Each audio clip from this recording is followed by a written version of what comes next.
Let's go. It's time for the Lady Charmaine's Gospel Minute, keeping you up to date on all your favorite celebrities in the gospel music industry. From tour dates, CD releases, and all your favorite gospel television shows. It's not Hollywood gossip. It's the Gospel Minute with Lady Charmaine.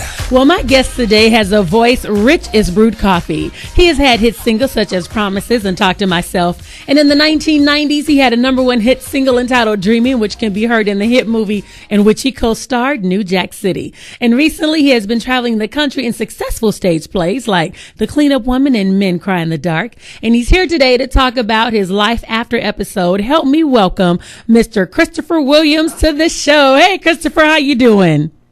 Hey, what's up, Lady Charmaine? How you doing? Good. It is so good to have you on the show. And before we get started, I just got to tell you this story, okay? This go way back. I remember when Al B. Sure told me that he told me you were his brother. They had a brother coming out. And at the time, I didn't know who you were at the time. And then I took an internship at Warner Brother Records and I went off to college. And they sent me this young man's entire press kit. They told me to look out for him, make sure you study up on him because he's going to be coming out. He's going to be hot. He's going to be a hit. So I had the pictures up in my dorm room, and everybody who asked me, who is this young man? I was, don't worry about it. He's going to be coming out. He's going to be hot. That's what Warner told me. And lo and behold, it was you. And you came and you just blew up and Dreaming and Promises in New Jack City, and the rest is history. So I'm just really happy to say that I remember you way back, even before you even came out with your song. You're welcome. You are so welcome. And I understand, Christopher, you grew up in Harlem and you went to church at Mount Zion Baptist Church. And your grandmother said that, you had a voice and you were going to be a singer. Tell me about your experience growing up in church back in Harlem. Well, actually, I grew up in the Bronx, but I did go to church in Harlem and Mount Zion. My grandfather was a co-pastor there, and my grandfather was a co-pastor at the church, and basically it was just a wonderful experience. Being a kid and not even realizing as a kid to grow up in a family where people, were praying for you, who believe that Jesus is Lord and Savior, and has just been a protection just over my life. And it just introduced me to music because my grandmother was a singer, my Aunt Ella was a singer, and it just it brought me to a different range of music, how to sing, different brand of singing, and just singing for God as a young man. But as a lot of us, being influenced by Michael Jackson or Luther Vandross, Stevie Wonder, I just fell into singing secular music and got a record deal. And I always felt like love songs were a part of just singing. Love is love and God is love. So I felt comfortable doing that. Now, when you mentioned different styles of music, because when you were a child, you had the opportunity to sit at the piano with Count Basie and Frank Sinatra, and that was at the time that you realized this was what you wanted to do. What was that moment like when you really realized sitting with Count Basie and Frank Sinatra? What'd you say? I guess you didn't hear me. I said, because when you grew up and you had a moment as a child, you were able to sit down at the piano with Count Basie and Frank Sinatra. And I read that that's when you realized that this is what you wanted to do. What was that moment like for you? Just amazing. I mean, I just remember how big it felt just going backstage. And even though Ella was my family, just sitting there and having her take me into Count Basie's room first and introduce us and getting to hang out with him and sit at the piano. Then to have Frank walk out and sit next to me being on a piano stool between Count Basie and Frank Sinatra, it was just amazing. And then it really hit me watching the show. That was more so just trying to become comfortable with who I was around and what the moment was. But watching them in the joy, that's when I really said, you know what? This is something that I might want to do. And then I remember moments at the Apollo when I would see Michael Jackson and Hal Melvin and the Blue Notes and Teddy as a young man. That's when I was really like, this is what I definitely want to do. And that was great because you had really a rich history. And if those who don't know who he's talking about when he says Ella, he's talking about Ella Fitzgerald. Most people, who was Ella? Yes. Ella Fitzgerald, which was his aunt. And you attended Purchase College in New York when you attended a performing arts school. And it was there that you also met Wesley Snipes. Did you meet him? Yeah, well, I met Wesley a little younger before school, but Wesley actually was influential in me deciding to go to Wesley. Purchase. I had I had seen Wesley do some local stuff, and I knew that Wesley was very talented. And him and actually a brother that lived on my block when I was younger named Theron Cotton actually helped me get into the school audition. And it was a state school, but you had to take a special arts audition besides just the state qualifications was easy, but the art stuff you had to qualify for. And it was a great experience because I got to be around just actors and dancers and writers and musicians, and it was just wonderful. Wesley was the DJ actually at our school. We used to have a little Wednesday night, and Wes is best. Wes was the DJ. So we just another step on the journey to prepare me to add on a layer of just another thing that I needed to help become and shape and mold who I was later to become. I know, because when I read that, I was like, well, he went to college for this, so this is not something new or just happenstance. You doing these great plays. You were basically having training several years prior. Now, did you always want to be an actor, or was this just a school you wanted to attend? Well, I did. When I was younger, I had gotten a play with George C. Scott. I was about 12 years old, but it was such a the dialogue in the show was so like perverted that my mother and father wouldn't allow me to do it. But I did get the role, and I actually did get the check from the job. And I remember when we went to the rehearsal, my mom was trying to stomach it, but when we went down and we started going through the rehearsal, it was just a bit much for a 12-year-old, and they decided for me not to do it. But I knew then that I'd probably wind up doing some more acting. I just didn't know whether acting would come first or singing would come first. And singing was something I was really passionate about at first, so I guess it just led off. And but I love acting just as much as singing. How did your recording career begin? Because you were in acting, and all of a sudden, then you took a tour, and now you're a recording artist. How did that transition happen? I was working with Timmy Allen and Amir Bayan. Amir Bayan is one of the brothers of Robert Bell from Kool and the Gang. And Timmy Allen was a producer who had worked with R. Kelly and Backstreet Boys, just a wide array of people, Glenn Jones. And once I did my demos with them, I was actually hanging out one night, and I met Michael Rosenblatt, who was signed Madonna. He was working at Geffen Records. He introduced me to Cheryl Tyrell and Vaughn Thomas, who happened to be the head of black music at Geffen Records. They flew me to L.A., and, my story's a little different. It wasn't a long struggle. It was literally like 2 months later after I made the songs, I had a record deal, and I was excited and on my way to putting together my first record, which was the album that had Promises and Talk to Myself and some of the earlier songs. My first number one, which was Promises. And that's how I got started. Well, I'm glad you said it, it wasn't hard for you. Of course, looking at you, you were easy on the eyes back then. All the girls, they knew they had a package. So I don't think it was going to take you too long. But I know you landed the role in New Jack City, and you were just known as the man that got his fingers cut off. How did you land the role in New Jack City? Especially working with Wesley, your friend. Pat Golden, actually, my manager at the time, Cassandra Mills, had told George Jackson and Doug McHenry that I had actually had a lot of experience with Harlem, and I grew up in the Bronx. I was a New York kid, that I knew this story, that I had, pretty much lived this story. And I got an audition with Pat Golden, Mario and them loved me. I got a call back, and I was actually G Money. I was supposed to be G Money, but I was on the Superfest at the time, back when Al Hammond used to have the Budweiser Superfest, and I couldn't be there for rehearsal, so they pretty much wrote the role of Kareem Akbar for me, and I'm actually happy I wasn't G Money because, my one of my best friends, like my brother Alan Payne, wound up becoming G Money, and he was a better G Money anyway. And the rest is history. He's one of the people from the movie that I've retained a really great friendship. I mean, we're all still cool, but that's like my brother. Aw, that's good. And you always want to know if there's ever going to be a remake, because New Jack City is always going to be a classic. And I have a question for you. Now we're going to kind of shift gears. You did something I thought was so interesting, and you don't really hear a lot of people doing this, but you did it because you did not ever want your name to be attached to anything that was considered domestic violence. I'm not going to say who the individual is, but you spoke up to let the world know that this is not you. This is somebody else. What really gave you the boldness to just really speak up to let the world know you did not do this to this individual to save your name? Can you hear me, Chris? Yes, I did want the world to know that I did not do it. You know, this is always a really tough situation because of the individuals involved. So I just try to say lightly and clearly that, you know, unfortunately, I don't know why. Unfortunately, I don't know why these media outlets do not want to let this old news go. I did not have any kind of domestic violence with Halle Berry. No, you didn't. You spoke up to let the world know that you didn't do it. And so you were very bold and you were very clear because people thought you did, and you spoke out because you saved your name. And I thought that was really good because some people, they won't say anything, but you wanted to let the world know it was not you. And I was proud of you when you did that. Go ahead.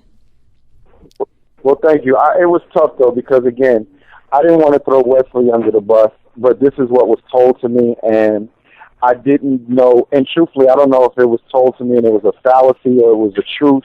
But to be honest, it's just an unfortunate situation. I hope that I just hope there's restoration and healing for those who are involved, and I hope that they just stop putting my name attached to it. That's really the bottom line. I didn't do it. Me and Howie had a relationship. We had a very wonderful relationship that unfortunately ended, and not even because of anything bad or lack of love. It was just a thing where her career was going one way and my career was going another, and I felt like I shouldn't be in her way. And I didn't need anything in mine. And in all fairness, I've never regretted it. I wish her well. I think she's a beautiful woman. I have a love for Hallie.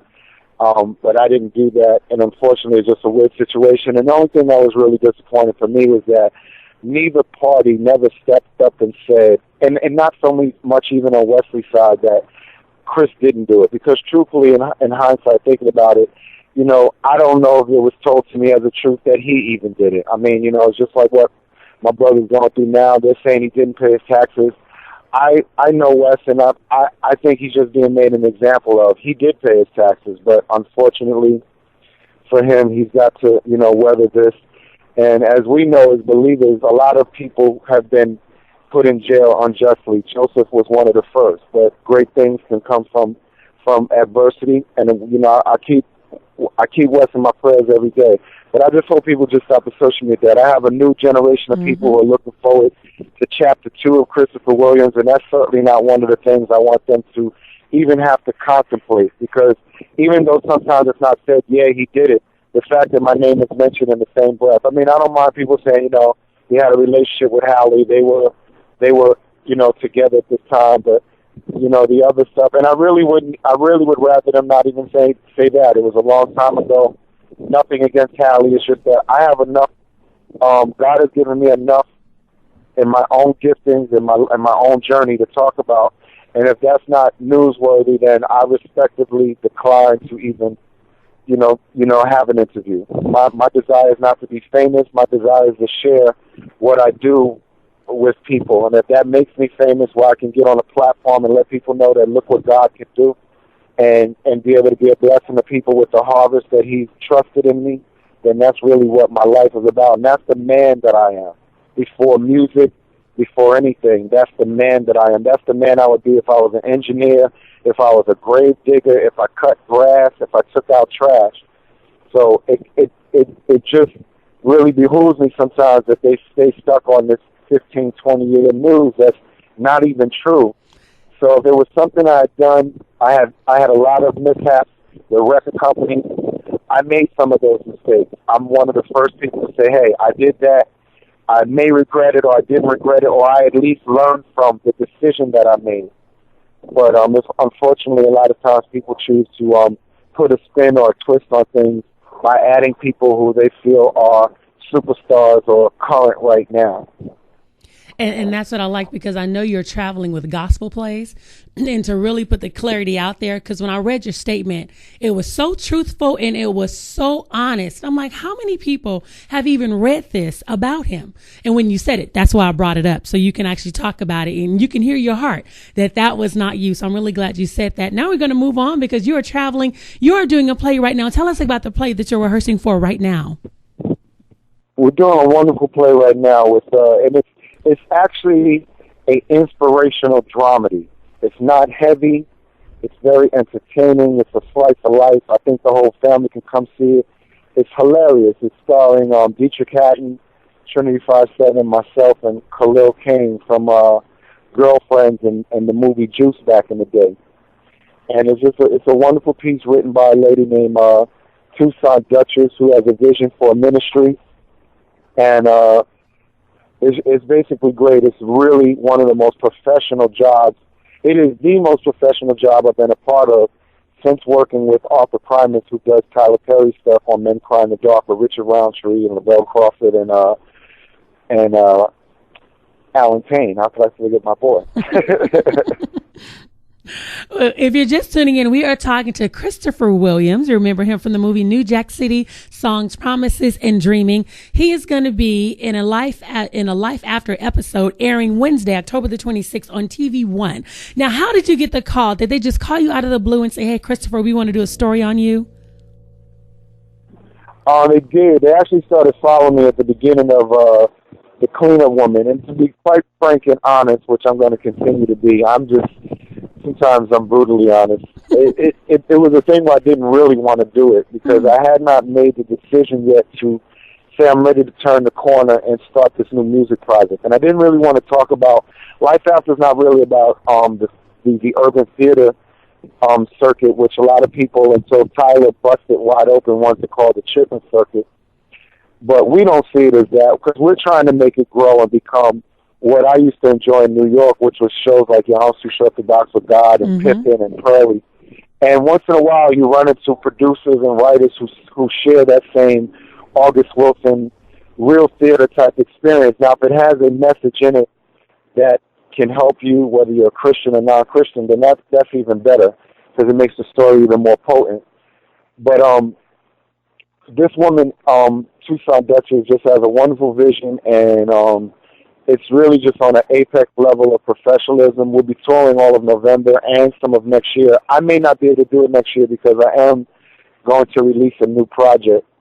And that's really just it. I love doing what I'm doing. I've had a lot of different great experience on this urban theater circuit, working with many different people, from Tashina Arnold to Lisa Ray to Shirley Murdoch to Fred Hammond to just an array of people, Casey and JoJo, and it's just been wonderful. And I try to take each experience and draw the positive out of it and just keep it moving to what God has meant in my life.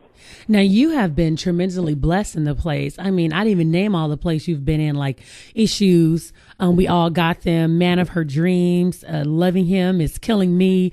And then also I see there was one with Nene Leakes and R&B singer Angie Stone. I mean, God has truly blessed you, so I could tell your skills are up because I saw you in Cleanup Woman last year. You did an excellent job with Jackie Harry. I must say you are so welcome. Now, Christopher, if anybody wanted to follow you, do you have a website? Are you on Twitter, Facebook? You can follow me on Twitter and follow Real Men Sing. That's my Twitter. Just follow me at Real Men Sing on Twitter. And I'm just getting into that kind of stuff because, again, I'm finished with my new project. I'm in the training process. I'm down to 200 pounds, 6'1".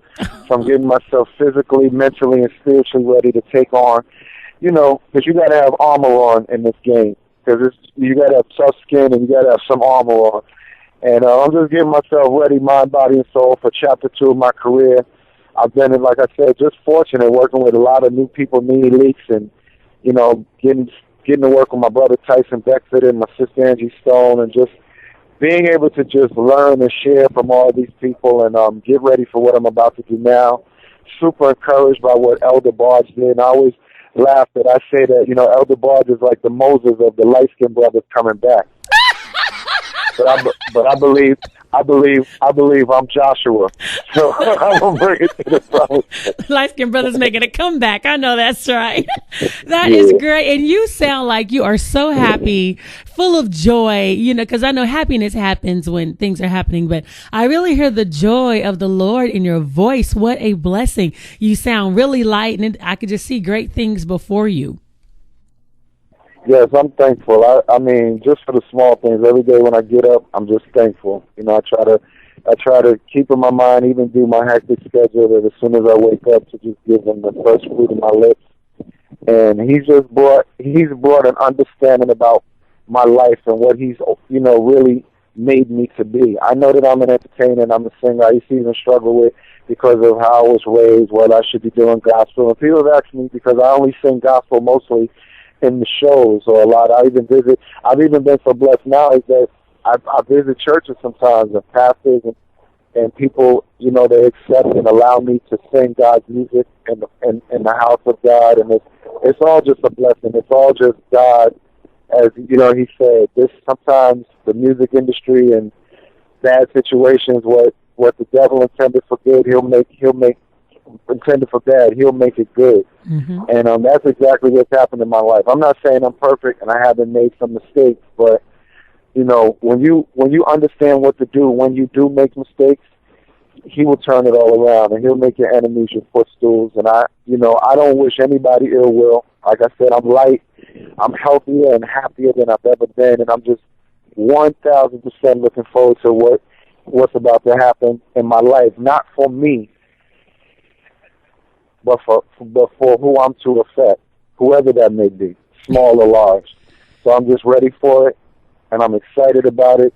And it's always confirmation. I mean, just coming into a situation like now with this play and being able to share with Dietrich Hatton and Trinity 5-7 and just continuing this fraternity of people and being inundated back into the new music and the new culture and seeing how they do it and then seeing how we did it, 10, 15 years ago. And it's just blessed. It's really incredible.